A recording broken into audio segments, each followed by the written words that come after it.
Hello, boys and girls.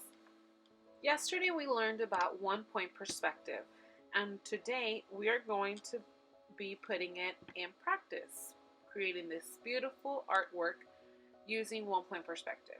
So if you remember from yesterday, one-point perspective it's part of the element of art space, because what we're doing is we are creating space in this two-dimensional surface. Our paper is flat, but we're creating an illusion that some objects are closer to us and some objects are farther away from us.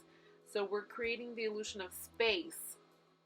Once again, it's one of the elements of art by using one-point perspective. Let's watch this video. I'm going to explain what you're going to be doing. You're going to be adding some color to your drawing, and I'm going to walk you step by step on what to do. Let's watch the video and pay attention, please.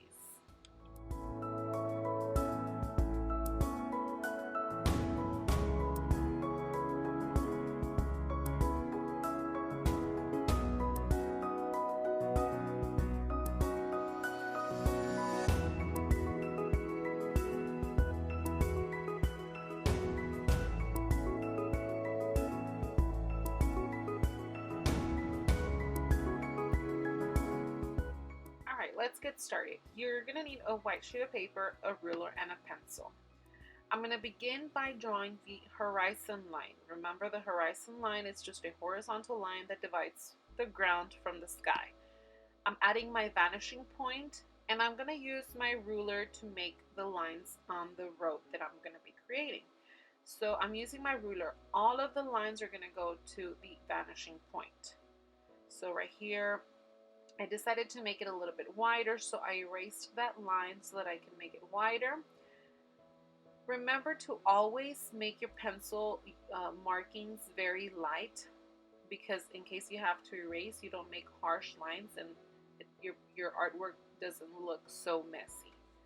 I'm going to start by drawing the houses on the right hand side of the paper.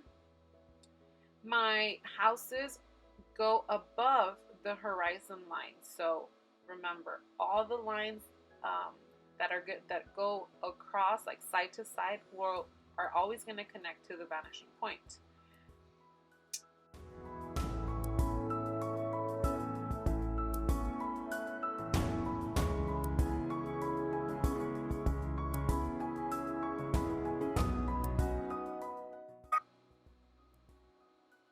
I will be adding details to all of the houses. I'm going to be adding windows and doors, and I'm going to try to make all of them a little bit different so that I can have a little bit of variation in my artwork. On this one, I'm going to add a little rail to it, and you'll see what I'm about to do. Always remembering to make those lines going to the vanishing point.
On the left-hand side of the drawing, I'm going to be adding some trees.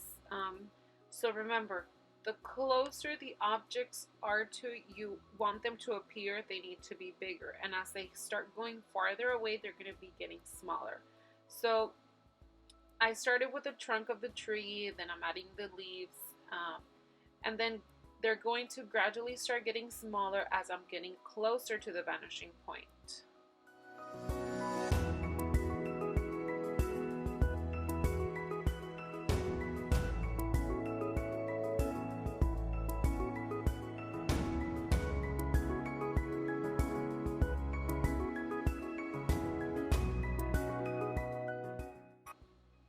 Once again, notice how my pencil markings are very light because we all make mistakes and we all have to erase at some point. So remember, always keep in mind to draw very, very lightly, because after I am done drawing, I'm going to go ahead and outline everything with a permanent marker.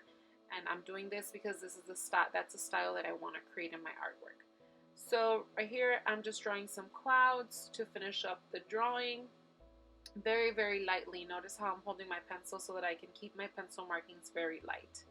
I'm adding a little bit of sun rays, and now I'm going to outline everything with a permanent marker. I used two different types of markers, a very fine point and then one a little bit thicker on the left hand side of the drawing.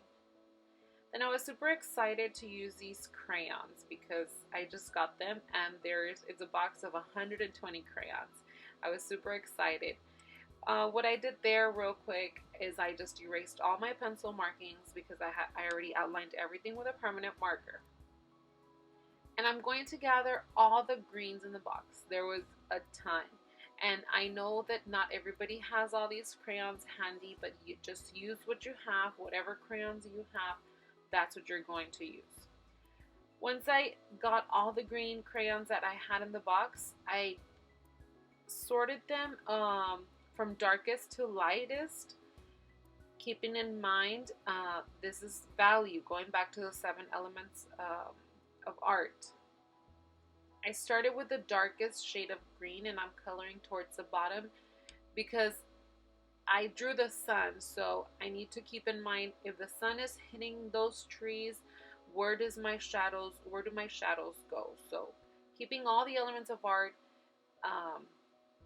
in mind, I'm going to color all my trees. So then I'm going to just use different shades of green until I'm happy with my trees. And then I'm going to color the rest of my paper using different crayons, different colors, and that's going to be it. I'm going to speed up the video towards the end just so that I don't keep you here so long. I know you guys want to get started drawing already. Once you finish drawing, you outline it with a marker, then you use crayons to color your artwork. Okay? You can watch this video over and over again. You can pause it and play it if you have to while you're doing it. There is also tons of ideas online. You can go to Google and search 1-point perspective drawings, and you're going to find a lot of ideas on things that you can draw. Your drawing does not have to look exactly like mine.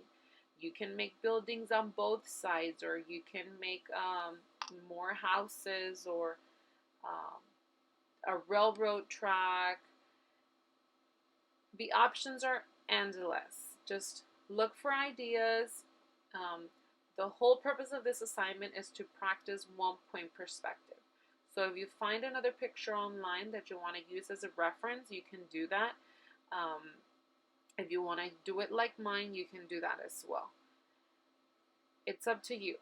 As long as you follow the 1-point perspective instructions, which is having a horizon line, a vanishing point, and all your lines are going to go to that vanishing point.